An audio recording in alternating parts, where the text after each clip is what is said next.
Welcome to the Public Speaking Experts Podcast with Elliot K. and Jose Ucar. Every week we bring the tips, tools, and strategies for you to become a world-class public speaker. We bring you guests, experts, and authorities in the field of public speaking to enrich you and enhance your public speaking journey. Remember to subscribe, rate, and comment. And now, please welcome your hosts, Elliot and Jose.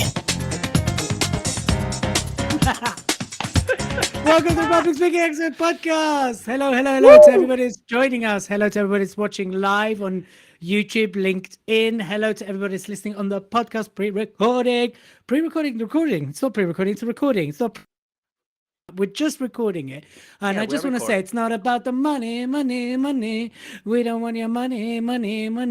Anyway, I just want to first of all give a shout out to the Riverside people. Woo, Riverside!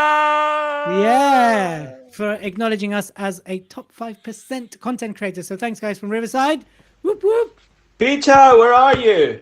I'm on Riverside, mate. There we go. Fantastic. And of course, Jose, how are you? Are you excited as I am? I'm very excited. Are you excited? Why are you excited? Tell me why you're excited. I am excited. Hi, everybody. Yes, I am very excited. I'm excited. I'm super excited. I'm over the moon. Yay! I'm excited. I don't know why I'm carrying a hammer today. Why I don't know you got a hammer? I'm looking. I want to link it to the topic. So I didn't have a prop. So I'm going to carry the hammer and see if I can link it somehow to what we're going to be speaking about today. I'm not going to hammer anything, but maybe my inner talk. Let's see if I can use it. Anyway, leave it there. I'm excited, Peter. I'm excited because I haven't seen you in a while. I'm also excited because Riverside just nominated. I mean, they didn't nominate. They acknowledged. They acknowledged, that we are within that 5% of creators within the platform. Yeah. Boom! I like my new French. What do you think? And I'm also super excited because more people are engaging with us when we are live streaming. So previously we had, I don't know how many comments in the chat. We missed some of them, but we are going to get back to all of you. And I'm just going to do my French again. Well, for those of you who are listening on the podcast who can't see his fringe, he's got a fringe. Oh, true. And it's been a while. And for those of you also listening on the podcast, he's carrying a hammer, which I'm fascinated by. I mean, we should check if the hammer's any good. So can you just really quickly whack yourself on the head and see if it's any good? Ready? Well, I've got proper whack. Yeah. No, little proper. Whack, like a proper Are you going to be able to hear it? No, because there's nothing there. No, there's nothing. It's empty, but it did hurt a little bit though. But this is not how I wanted to use it. But hey, it was to illustrate a point. If I make what was the point? Well, I don't know yet. I'm just, utilizing this. See if I can utilize it somehow. Bring it into. You're doing utilization. Are you doing utilization? Yeah. I'm doing it. Let's see if it works. Are you doing it and doing it and doing it round? Doing it and doing it round. I represent Queen. She was raised down in Brooklyn. See how I did that? Right. So I think we promised. Did we promise not to sing every? I don't know if we promised that. I don't know if I can help myself today. I'm a bit of a singing mood, so be warned. But today is a very interesting topic, isn't it? Because I think it's quite an important one because a lot of speakers actually end up A, not doing it, B, using it as an excuse, or C, stagnating. So what is the topic? Tell us, Jose. What is the topic? Today's topic is... I forgot. I know it's something to do with perfection. Have you forgot? Oh, I think it's progress over perfection. Progress over perfection. I think I just hit my head way too hard with the hammer anyway, but yes. Yes, progress over perfection. So tell us about that, Jose. When you hear progress, why are we doing a public speaking expert podcast about progress over perfection? Tell me why. And tell me why you're hitting yourself with the head with a hammer. You know what? And now I think I'm going to be able to use it, even though I think I hit my head way too hard trying to make a noise from it, and it didn't happen. But I think this is, I see if that works. I'm going to use the analogy of hitting your head with the hammer. That's what we're doing when we want to make something happen in our lives. We keep on banging our heads. No, that's not working yet. So I'm going to drop that one, which can happen. When you're doing public speaking, you may want to, want one thing to work and it doesn't happen. So it wasn't perfect. It was very bad. I'll scrap it. I may not use it again, but I continue to speak. This is my example here. So progress over perfection. I know next time, even using, I may find now that I want to incorporate the hammer into one of my talks or points or whatever, or maybe the next podcast episode, I will come up with something that works. Today, I failed. I'm learning as I go along. Progress over perfection, people. So many of you, and I'm going to generalize because I have been there on many occasions, it's just, yes, in my mind, in our heads, we recreate that idea of what that thing may look like. And then we don't do things because we're waiting to get to that point without knowing that that point is only in our heads. Out there, people looking at it are not going to know, for instance. So we're holding ourselves back. They're not necessarily going to understand what we have in our heads as that is exactly how it's supposed to be. Well, people are going to look at it and they may think, even if you think it's perfect, people may think, well, but it isn't. It is crap, actually. You have still got a long way to go. My point is, put the stuff out there, whatever it is that you're doing. If you're speaking, get yourself out there. Look for speaking opportunities. The best thing to evolve, to grow, is by being out there, being vulnerable, exposing yourself to criticism, to feedback. Because if you carry on having that idea in your head, this is what I want to hit, that's what I want, but you're not doing it, you're not getting real feedback from the world, then that just remains an idea. And it just remains that level of perfection that you want to achieve. And in 2 years' time, you're going to be in the same place, most likely. That's my bit around progress over perfection. Just do it. You want to do something, do it. Expose yourself. Give it a go. Ask for feedback. There is no learning. There is learning. There is no feedback. Sorry. There is no failure. There is only learning. Oh, goodness me. I'm not going to hit myself again with a hammer. Are you sure? I think you should. It might start working again. I think so, yeah. Yeah, I think it's interesting, isn't it? Because if you think about it, perfection is this elusive thing that a lot of people strive for, right? It's like, it's got to be the perfect talk. It's got to be delivered in the perfect tone with the perfect pace. It's got to have the perfect audience. And then a lot of us set those standards so high that they're completely unachievable. So then everything continuously feels like a failure. It feels like it's not good enough, or it feels like it didn't quite do it justice. And if you think about, artists, or you think about filmmakers, you think about whatever, content creators, you think about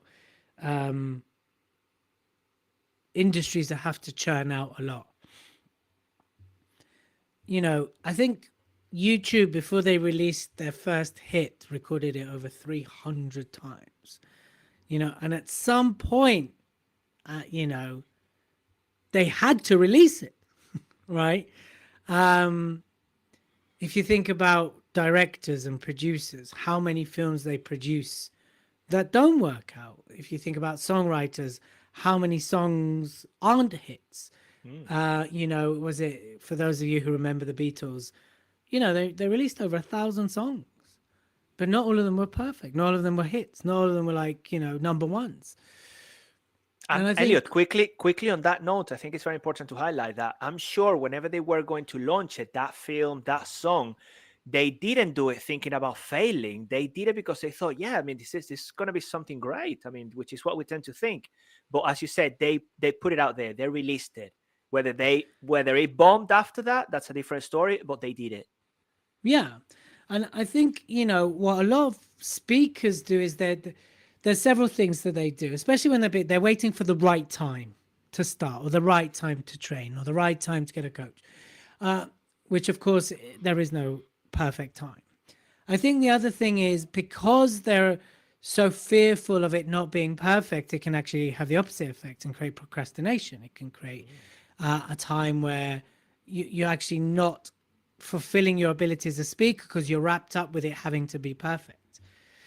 And the other thing, of course, is people get to that level, they think they're really good already, so they stagnate, and therefore they stop progressing. So I think what's important as a real, and when I do my trainings, when I work with a variety of industries and Printers Trust and Future Leader Network, and I work with generally speakers across the globe, there's one thing I teach them is, progress over perfection, right? You've got to keep moving forwards.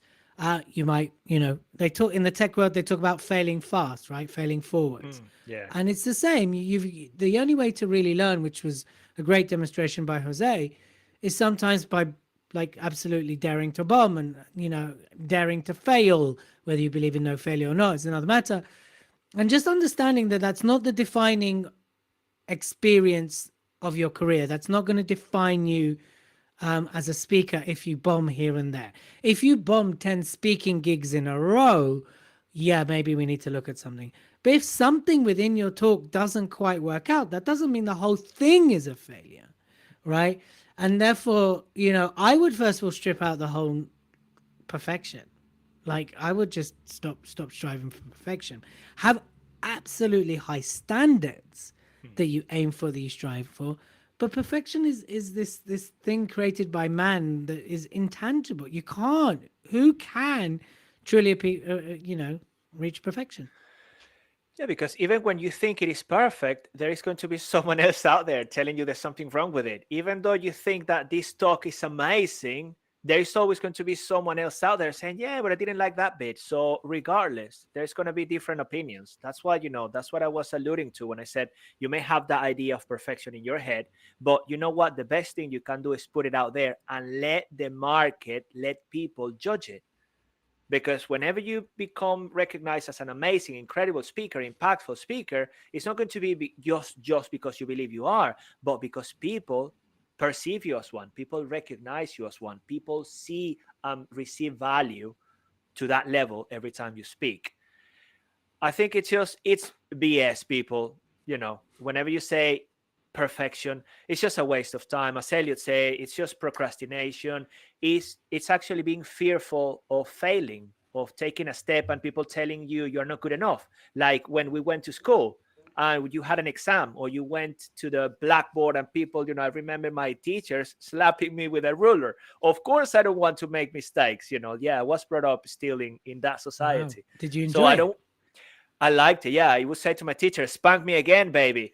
But that happened later before I graduated. One more time. Woo! But you know what I'm saying. So again, no, I don't. No, you don't. Oh, you don't. Oh, you're talking about the spanking anyway. But that was my point. So we are, in a way, society has programmed us to avoid failure. But it's fine to fail, and I love that. Fail fast, fail quick, move forward. What's next? Pick yourself up. Boom, boom, carry on and take feedback. It is the most important thing, I would say. As Elliot likes to say, it's the feedback of it's the breakfast of champions when you have your feedback. That's it. I'm done speaking for now.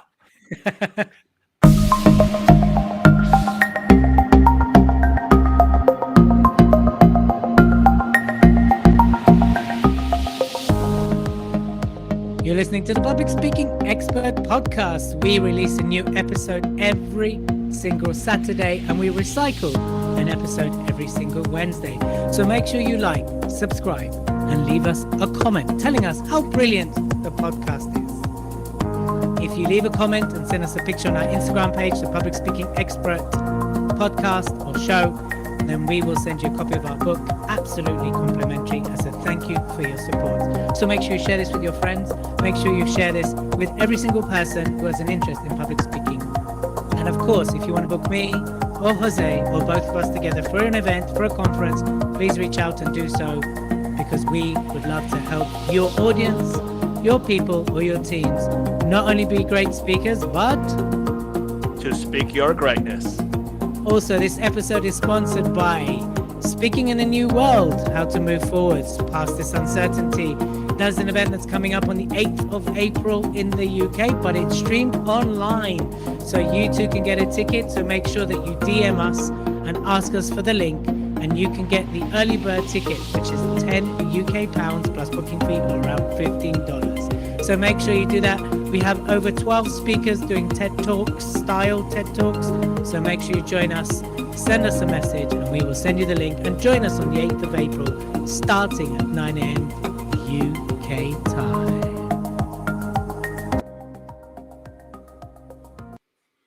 Do you like how I did the kind of UK time? I loved it. I loved it. That's why, on the previous episode, when David mentioned the diva, I could see you. Like a good diva, though. You're not a bad diva, but you have got that. What's a good diva versus? Give me an example of a good diva. Who's a good diva? Well, you are a good diva. Like, as in, no, but like media-wise, like who would you say is a good diva? Oh no, I'm not going to start giving opinions I think you around should. media. I want you no, to. because I don't know. I don't pay attention to divas and things like that. I mean, no, nothing comes to mind. I'm looking for inspiration. Is something gonna come? I'm just looking up, see if anything Let's comes think, down. who's a good diva? Who's a good diva? Would you say Lady Gaga's a good diva? Well, it depends. I mean, is it good? It depends on. I mean, I was saying good as a. Is she a diva or does she have high standards? Oh goodness me! Why are you getting me into this? I don't know I'm much interested. about. Okay, well, Madonna. Tony Robbins. No, well, Madonna. Is she a good diva? Peter, I don't know. I don't know the answer to that. No, I was just only comparing. You're saying you're a good diva, and then a bad diva might be someone else. But I'm just not going to be sharing silly opinions, judgments on people. Sorry. Why would you say they're silly? I'm not playing. No. I'm not saying they coaching. are silly. No. Are you saying that Madonna and Lady Gaga are silly? Oh, I see what you're saying silly judgments coming from me, so I don't do that. I see. Okay, so I'm a good diva. What makes me a good diva? You know what? That's it. You're a good diva. I wanted to say you're a good diva because I like you. Because I mean, to other people, you may be a bad diva. That's it. I've said it. I'm actually I'm not a diva. I don't think I am anyway. What would you be? No, I am a bit of a diva sometimes. I think you're more of a diva than I am. Maybe I am. Maybe that's just me projecting. I bet you throw your toys out the pram a lot more than I do. Peter, you know what? That's why I want to come to your place, spend time with your wife, as in talking, and you with my wife, as in talking, because I think you do as well. And you don't share it too much. No, you don't. I don't throw my toys out the pram. I do. I'm doing it less and less. But then, I'm a bit of a diva. Okay, I admit it. I don't know whether it's good or bad. Anyway, why did I bring up that subject? I don't know. Why did you bring up the subject? Well, why? Why not? I would say to you.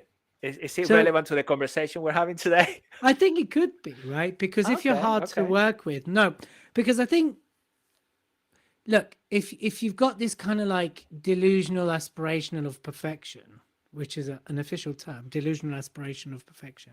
I don't know if it is an official term at all, by the way.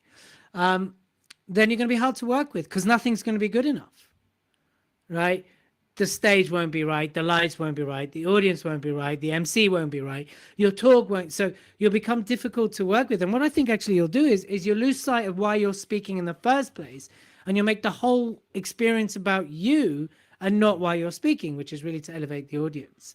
And I think it's really important that when we talk about progress over perfection, to understand that it's a never-ending journey, right? There's no utopic ending. We don't arrive and everything lands on our lap. We don't, we get to a certain level of competency. We get to a certain level of excellence. We get to a certain level of genius, right? That we walk on stage and we mesmerize our audience and we elevate them and we're just brilliant. And that's when we bring in the thousands, if not millions of dollars and pounds. But even then, it's still this to understand that you're in the journey of progress will keep momentum. And it doesn't mean you can't stop and go, oh, I just want to apply this for a while, right? So if we take like comedians, for example, they will, the big ones, right? They will work towards their big sellout shows, but they will do the smaller shows to test material, right? So they progressively understand by testing the material on smaller audience, they'll know what works and what doesn't work on the bigger audience. Progress over perfection. But if a comedian's always looking to land that perfect joke at all the single time and everything's going to be perfect, they'll never be funny, right?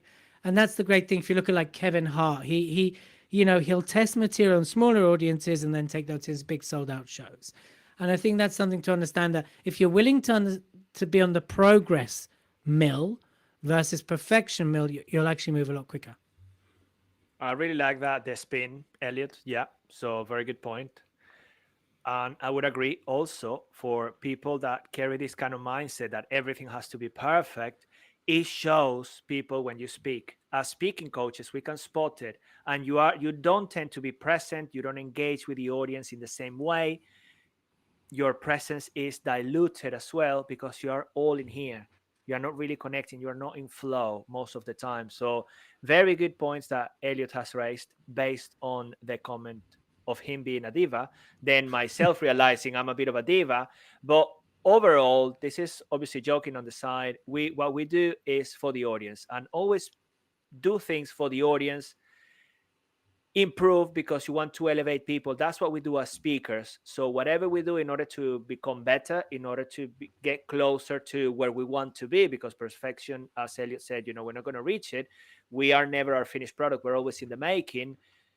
But think about the impact you're having, because just the one person listening to you speak.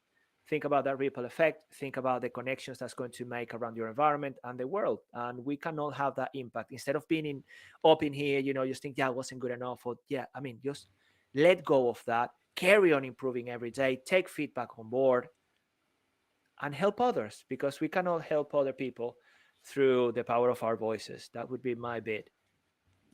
Just want to quickly add that I think my daughter was coming in to say hello, but she ran away again. No. Are you coming in to say hello? Say hello. We are recording a podcast, but this is live, and this is what happens in this household. This is my beautiful daughter Ariella. For those of you listening to the podcast, say hello. Ariella. She comes in often while we're recording. How are you?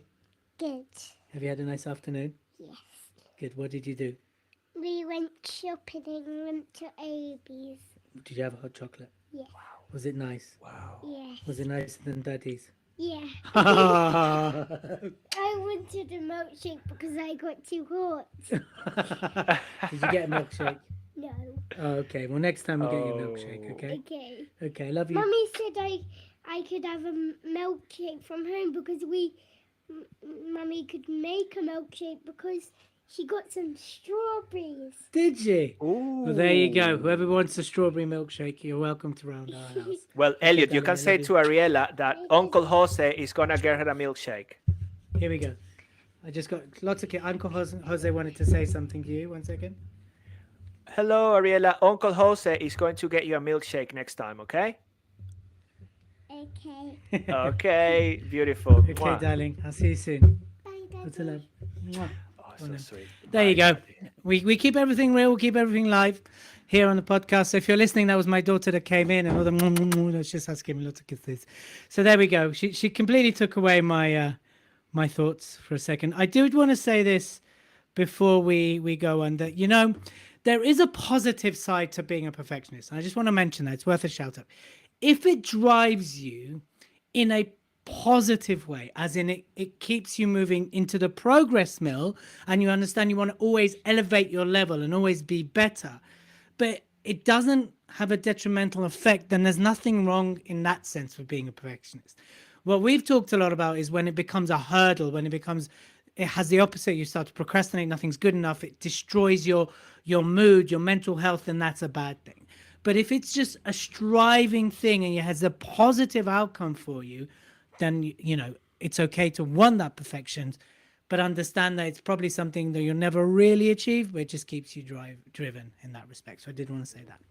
I love that, my friend. And to complement, become a perfectionist on taking feedback, for instance. You can become a perfectionist on many other areas of your life in a way that serves you, because, usually when I hear these things, imagine if engineers, architects, and people in those professions, doctors, weren't perfectionists in what they do.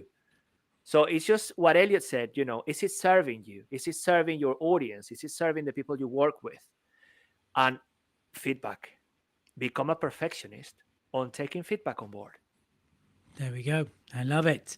What an episode we've had here. Do remember that if you want a ticket for the 8th of April, to reach out to us, either Jose on Jose's handle, my handle on the Public Speaking Expert Show handle on Instagram. Email us wherever you want, and we will send you the link. Right now, it's less than $15 for a whole day of speakers. I think we've got 12 speakers all in all. We've got 3 industry experts. I will be emceeing it. I'm not even speaking. I'm just introducing the speakers. I know. It's crazy. Well, you know what we could do, Jose? What could we do? There we go. We could live stream it on Riverside, mate. Oh, we could definitely do that. And I was also thinking next time I can also support emceeing, mate. So we just MC Well, you together. can still do that now if you want, mate. We can talk about it. Well, let's talk about it because I love MCing as well. So choo choo. So true, Mate. true. Okay, cool. Well, listen, this has been another episode. So make sure you reach out to us, like, subscribe, and we will see you on the next Public Speaking Expert podcast.